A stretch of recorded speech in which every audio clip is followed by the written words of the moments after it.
इस कार्यक्रम को जॉयस मायर मिनिस्ट्रीज के मित्रों और भागीदारों द्वारा संभव बनाया गया है।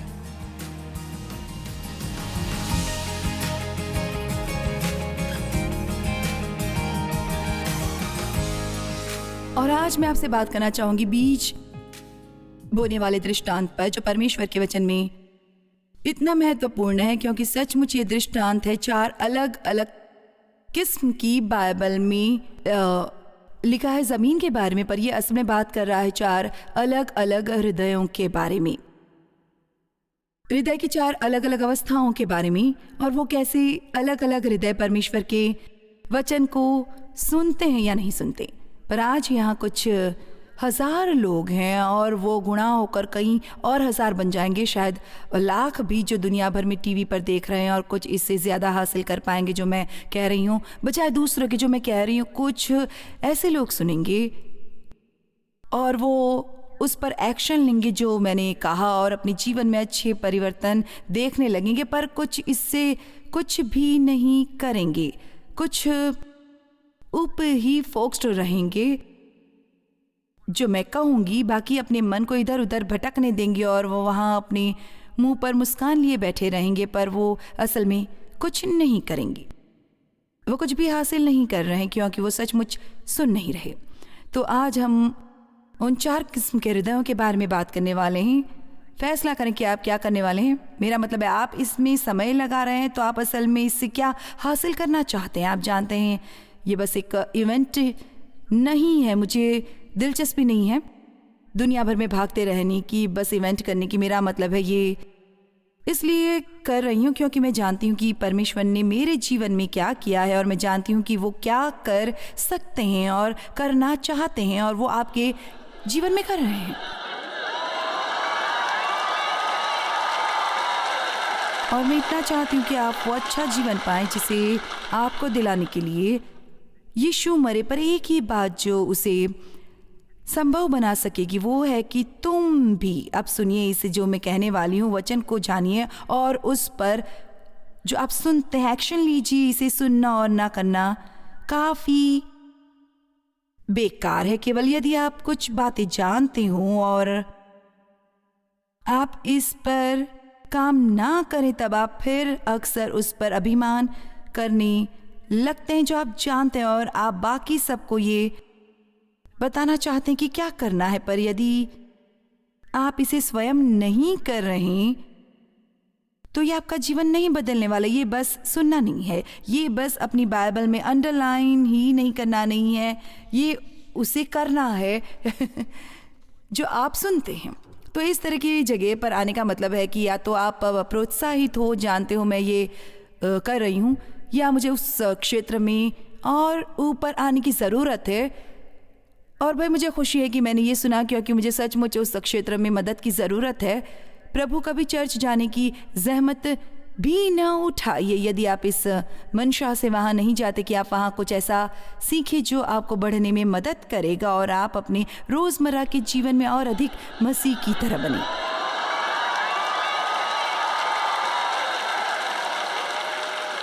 मेरा मतलब है कुछ है जो कहते हैं भाई मैं हर रविवार को चर्च जाता हूँ। खैर अच्छा है तुम्हारे लिए,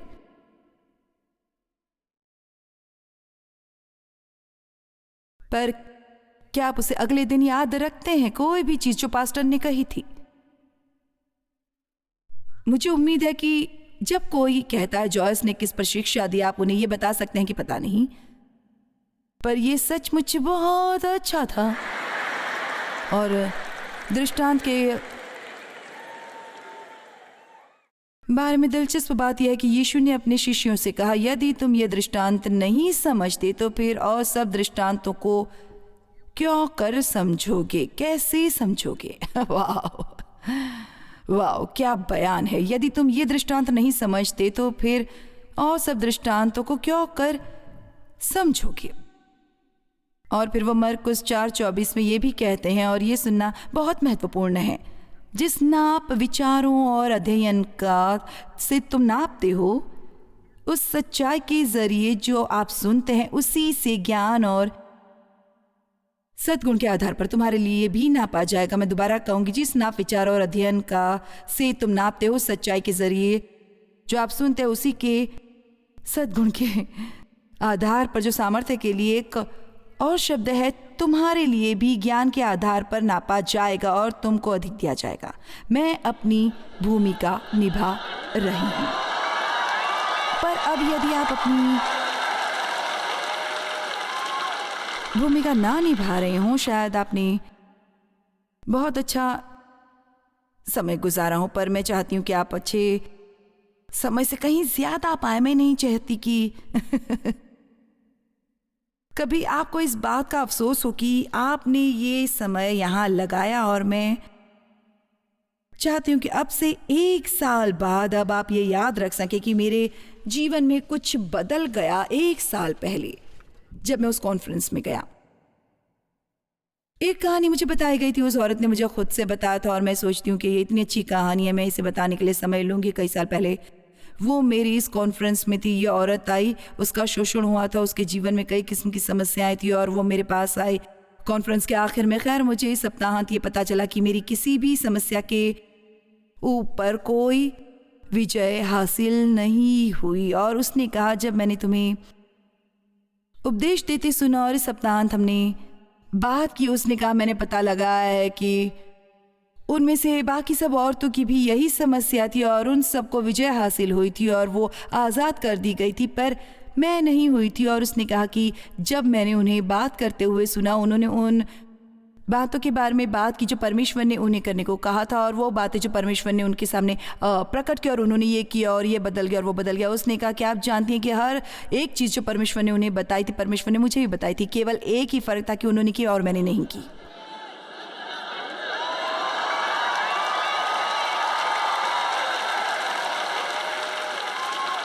एक बार मेरे बड़े बेटे ने कहा था, वो जो हेड ऑफ होप चला था, उसने कहा हर एक बार जब तुम्हें और डैड को मुझे बुलाना पड़ता है और मुझे सुधारना पड़ता है, उसने कहा कि मैंने महसूस किया कि उससे ठीक पहले परमेश्वर ने खुद मुझे ये बताने की कोशिश की थी 1 से ज़्यादा बार,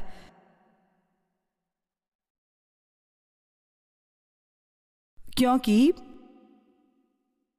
मैं उन्हें नहीं सुन रहा था। उन्हें आपके ज़रिए मुझसे बात करनी पड़ती थी, जो कहीं ज़्यादा कठिन है। परमेश्वर हमसे बात कर रहे हैं, हर समय हमें कुछ चीज़ें दिखाते रहे हैं, और हम इस कॉन्फ्रेंस में बात कर रहे हैं ज़्यादा बड़ी वचनबद्धता देने की। और इस तरह चलो हमारा गोल यही हो कि हम वचनबद्धता दें कि जो परमेश्वर देते हैं उसे सुने। जो भी परमेश्वर आपको एक जवाब देने की कोशिश कर रहे हैं, जो आपको मुसीबत से बचाए रखेगा, और वो अपना इरादा बदलने वाले नहीं है, उन्हें नज़रअंदाज करके कोई भला नहीं होता, इस उम्मीद में कि अगली बार वो कोई आसान जवाब लेकर आएंगे, क्योंकि वो ऐसा नहीं करेंगे। और मैं जानती हूँ कि कोई भी व्यक्ति जो इस कमरे में बैठा है, क्योंकि परमेश्वर व्यक्तियों का पक्ष नहीं लेते और वचन हर एक के लिए काम करता है, जो कोई भी इस पर कार्य करे। मेरा मतलब है उस वचन का अध्ययन करे और वो आपके अंदर पहुंचाए, जहां ये केवल सूचना ही न रह जाए, बल्कि वो एक प्रकाश बन जाए और आप उस पर कार्य करेंगे जो इसमें लिखा है, बार बार, ना केवल एक बार, ये देखने के लिए कि ये काम कर रहा है। आपने अपने जीवन को इस गड़बड़ी में एक बार एक चीज़ गलत करके नहीं डाला और ये सुधरने नहीं वाली, क्योंकि आपने एक बार एक बात सही की। आप इससे वचनबद्ध होते हैं, आप वो करते हैं जो परमेश्वर कहते हैं, बार बार बार बार। कोई ऐसा नहीं कर सकता और वापस आकर मुझसे ये कहता कि परमेश्वर ने मेरा जीवन नहीं बदला। तो मेरे ख्याल से आज आप पर थोड़ी जिम्मेदारी डाल रही हूँ ये कहने के लिए कि आपकी विजय उन पर निर्भर नहीं है जो मेहनत करते हैं और अध्ययन करते हैं आपके लिए वचन को लाने के लिए। ये आप पर निर्भर है कि आप क्या करते हैं उससे जो आप सुनते हैं। आमीन। ठीक है। बीज बोने का दृष्टांत, मरकुस 4:1-9। वो फिर झील के किनारे उपदेश देने लगा और ऐसी बड़ी भीड़ उसके पास इकट्ठी हो गई कि वो झील में एक नाव पर चढ़कर बैठ गया और सारी भीड़ भूमि पर झील के किनारे खड़ी रही और वो उन्हें दृष्टांतों में बहुत सी बातें सिखाने लगा। अब दृष्टांत एक कहानी होती है जो मुद्दा उठाती है और अपने उपदेश में उनसे कहा, सुनो, मुझे बहुत पसंद है कि उन्होंने सुनो इस शब्द से शुरुआत की, सुनो एक्सप्लेनेशन मार्क। देखो, एक बोने वाला बीज बोने के लिए निकला और बोते समय कुछ तो मार्ग के किनारे गिरे और पक्षियों ने आकर उसे चुग लिया, और कुछ पथरीली भूमि पर गिरा जहां उसको बहुत मिट्टी न मिली और गहरी मिट्टी न मिलने के कारण जल्द उग आया, और जब सूर्य निकला तो जल गया और जड़ न पकड़ने के कारण सूख गया। और कुछ तो झाड़ियों में गिरा और झाड़ियों ने बढ़कर उसे दबा दिया और वो फल न लाया, परंतु कुछ अच्छी भूमि पर गिरा और वो उगा और बढ़कर फलवंत हुआ, और कोई 30 गुना और 60 गुना और कोई 100 गुना फल लाया। और यीशु ने कहा, जिसके पास सुनने के लिए कान हो वो सुन ले।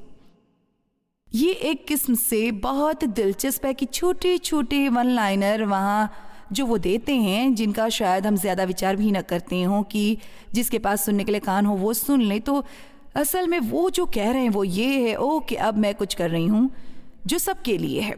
उन्होंने शुरुआत की ये कहने से, सुनो, और फिर वो कह रहे हैं, यदि तुम्हारे कान हो, आज्ञाकारी कान एक जगह बाइबल में लिखा है, खतना किए कान। जानते हो, यही बात मैं कह सकती हूँ और अलग अलग इसे अलग अलग तरीके से सुन सकते हैं। आपके हृदय की अवस्था पर निर्भर करता है। कुछ लोग इसे बिल्कुल ही नहीं सुनेंगे। ये कुछ ऐसा है जो उन्हें पसंद नहीं, तो वो सब उसे बाहर फेंक देते हैं इससे पहले कि उसे कोई मौका मिले कुछ करने का। अब हमारे आज की दुनिया में जहाँ सुपरमार्केट्स हैं और मशीनों से संचालित खेती, हम शायद तुरंत ही इस चीज़ बोने वाले या बीज बोने वाले दृष्टांत से रिलेट न कर सकें, क्योंकि यीशु वैसे उदाहरण देते थे जो उस संस्कृति से संबंधित थे जिस काल में वो रहते थे। ये यीशु के दिनों के किसानों के समुदाय से लिया गया एक दृष्टांत है, पर उसके सुनने वाले तुरंत ही इस दृष्टांत को पहचान लेते थे और उस संदेश से जुड़ जाते जो यीशु ला रहे थे। सब लोग उस समय किसानी द्वारा ही रोजी रोटी कमाते थे, सिवाय बहुत अमीर आदमी के। अब मेरी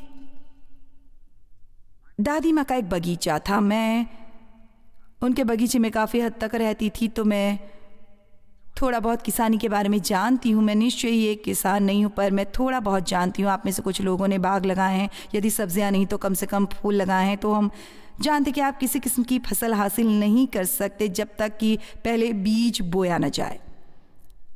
आमीन। जब तक धरती कायम है तो वहाँ बोने का समय होगा और फसल काटने का। आप ज़मीन में अपना बीज बोते हैं और फिर हमेशा थोड़ा समय बिताते हैं और फिर अंत में कटनी आती है। खैर, बीज बोने वाला है जो बीज बो रहा है वो है पवित्र आत्मा। अब वो मेरे मुंह का आज इस्तेमाल कर रहा है, पर ये पवित्र आत्मा है जो परमेश्वर के वचन का बीज आपके जीवनों में बो रहा है। यदि आप इसे लें और आप सचमुच इसे सुनें तो आप सचमुच किसी चीज़ को पकड़ लेते हैं। मैं जानती हूँ कि आप शायद हर वो एक बात याद ना रखें जो मैं कहती हूँ, पर आज हमने इतना आसान बना दिया है। लोगों को अपनी बाइबल में देखने की ज़रूरत नहीं, हर कुछ उनके लिए स्क्रीन पर है। और मैं सोचती हूँ कि कई बार कि हमने लोगों पर कोई बहुत बड़ा एहसान नहीं किया है। जीवन में हर चीज़ इतनी आसान हो गई है कि हमें नहीं करना पड़ता। आपको देखना चाहिए था कि पहले मैं क्या किया करती थी एक संदेश के अध्ययन के लिए। अब बस आप अपना कंप्यूटर बाहर निकालिए, मेरा मतलब है बस ऐसे ही आप किसी भी चीज़ का पता लगा सकते हैं जो आप चाहें। मैंने एक किताब में एक स्टेटमेंट पढ़ी जो सचमुच मुझे बहुत पसंद है। कोई भी परमेश्वर से इतना करीब हो सकता है जितना वो चाहिए, बस उस पर निर्भर है। परमेश्वर बस कुछ गिने चुने लोगों को ही नहीं चुनते जो वो हैं, जैसे कि आप जानते हैं, जो सचमुच उनके बहुत करीब है, और बाकी और किसी को वो अवसर नहीं मिलता। हमारे सबके पास जीवन में चुनाव होते हैं कि हम अपने जीवन का क्या करने वाले हैं।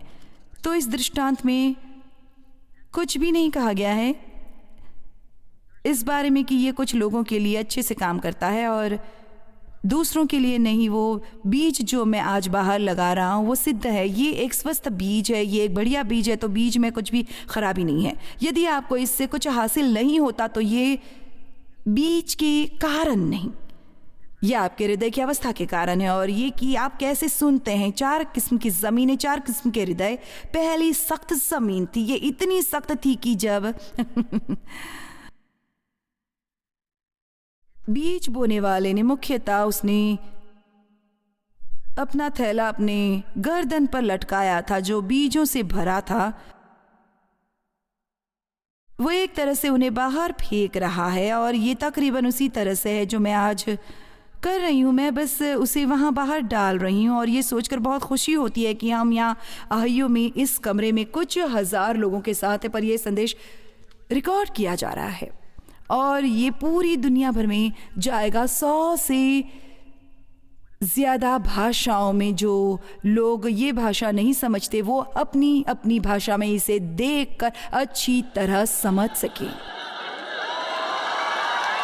तो भाई आज हम क्या बोल रहे हैं वहाँ बीज फेंकते हुए, पर आप जानते हैं अपनी टीवी पर इसे गुजार देंगे और कहेंगे वो हाँ बाइबल ठोकने वालों में से एक और, क्योंकि ये उनके हृदय की समस्या, उनका एक रवैया है।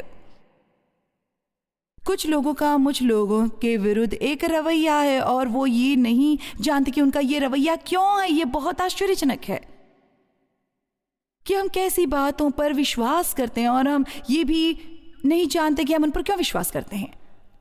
और किसी ने एक बार कहा था, तो हमने कहा तो कुछ बीज ऐसी जगह पर गिरे जो पथरीली ज़मीन थी, कुछ कांटों में गिरे, दूसरे अच्छी ज़मीन पर गिरे। उस वक्त तो उन्होंने आगे की व्याख्या नहीं दी उस समय उस भीड़ को। और बाद में यीशु अपने शिष्यों को एक ओर ले गए और उन्होंने बताया, यदि तुम इस दृष्टांत को समझ नहीं सकते तो तुम किसी भी दृष्टांत को समझ नहीं पाओगे। खैर, ईमानदारी से कहूँ तो मैंने कभी इसके बारे में इतना नहीं सोचा जितना तब जब मैं इसकी तैयारी कर रही थी। और मैंने सोचा, आप जानते हैं क्या, ये सचमुच महत्वपूर्ण है। उन्होंने उनसे कहा, यदि तुम ये दृष्टांत नहीं समझते तो फिर और सब दृष्टांतों को क्यों कर समझोगे। तो मैं कोशिश करूंगी इसे तोड़ तोड़ कर समझाने की और देखें कि यीशु ने ऐसा क्यों कहा। सबसे पहले तो लोग ये नहीं समझते कि यीशु क्यों आए। उन्हें ये समझ नहीं आया। वो आए एक रेवोल्यूशन लाने के लिए। और रेवोल्यूशन का एक मतलब ये था कि चीज़ें बिल्कुल उल्टी पुल्टी हो जाएं। और कोई आता है तो ऐसी चीज़ें करने लगता है जिन्हें पहले कभी नहीं देखी गई और ये बहुत बड़े बदलाव लाएगा। लोग उसे गलत समझे। जिस तरह की क्रांति वो ला रहे थे, वो चाहते थे, अब सुने, वो चाहते थे और उनसे अपेक्षा कर रहे थे कि वो एक अन्यायी सरकार के विरुद्ध उठे और खुद के लिए एक सांसारिक सिंहासन स्थापित करें और संसार पर राज्य करें। उनके शिष्यों ने सचमुच ही सोचा था कि वो सिंहासन कहीं स्थापित करने वाले हैं और वो उनके महत्वपूर्ण व्यक्ति बनने के काबिल होंगे और वो बस आदेश देंगे और सब कुछ सही कर देंगे। यीशु ने अपनी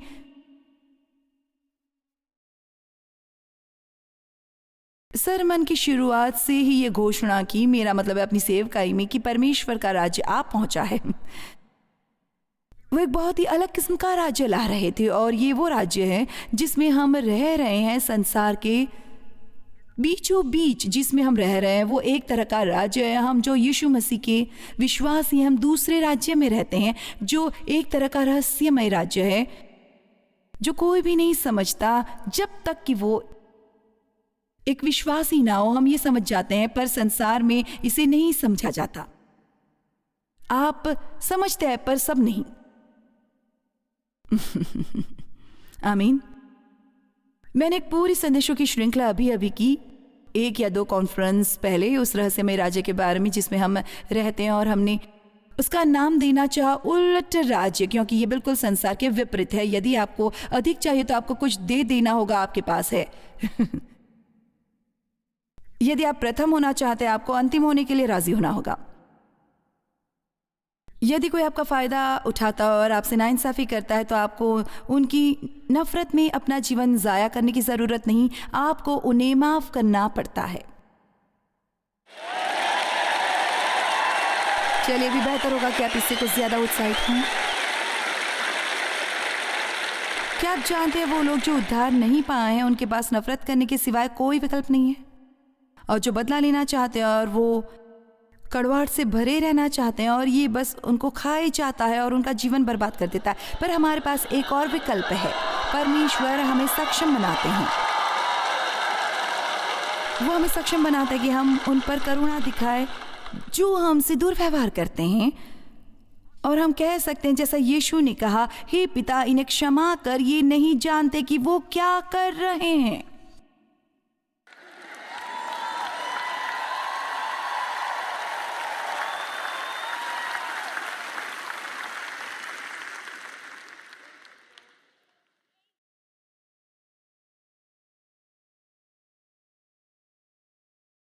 वो चाहते थे कि वो सर्वोत्तम जीवन जिए जिसकी कल्पना की जा सकती है उस राज्य में। ये रहस्यमय राज्य आधारित है उन बातों पर सुनना, समझना और परमेश्वर के वचन पर चलते रहना।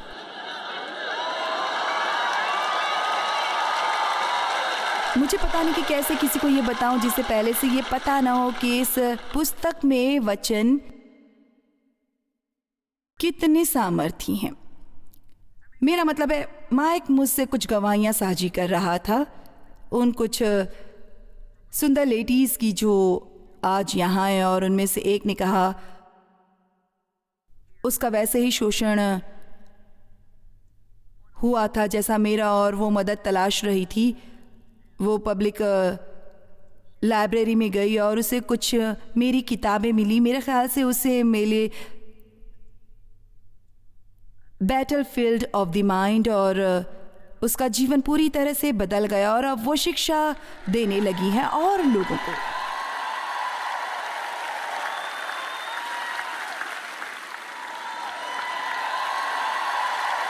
और ये इसलिए नहीं कि ये मेरी किताब है, इसका इससे कोई लेना देना नहीं है। ये है परमेश्वर का वचन। इतना अधिक सामर्थ्य है परमेश्वर का वचन।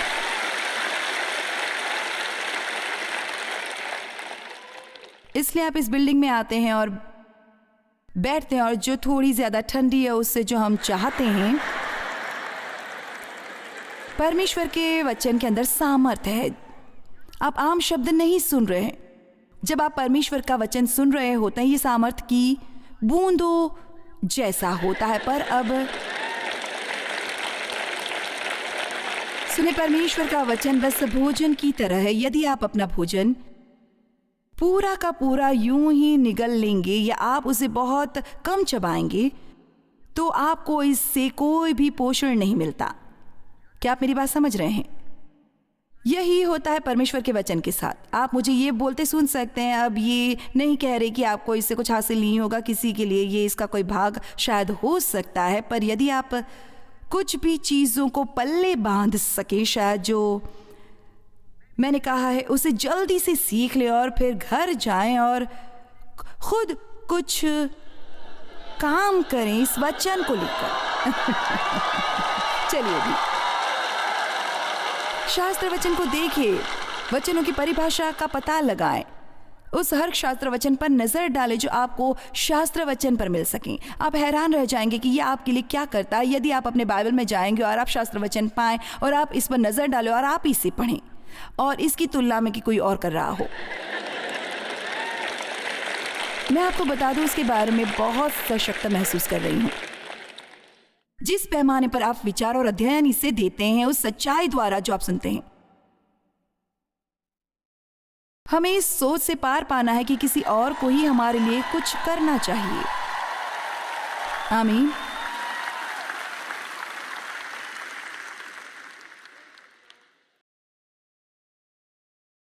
यीशु आए क्रांति लाने के लिए, ऑलराइट, पर ये उससे अलग किस्म का था जो वे चाहते थे। खैर, हम सब कहते हैं कि हमें परमेश्वर से सुनना बहुत पसंद आएगा, पर हर कोई सुनने को राजी नहीं है।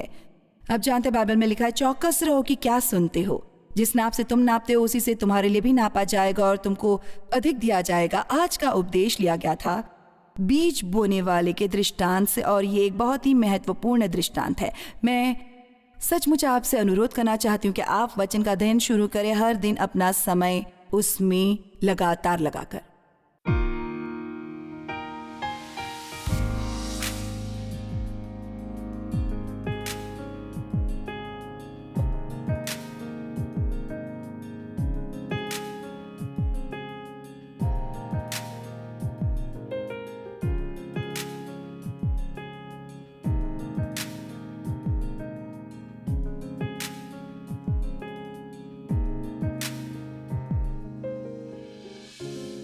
इस कार्यक्रम को जॉयस मायर मिनिस्ट्रीज के मित्रों और भागीदारों द्वारा संभव बनाया गया है।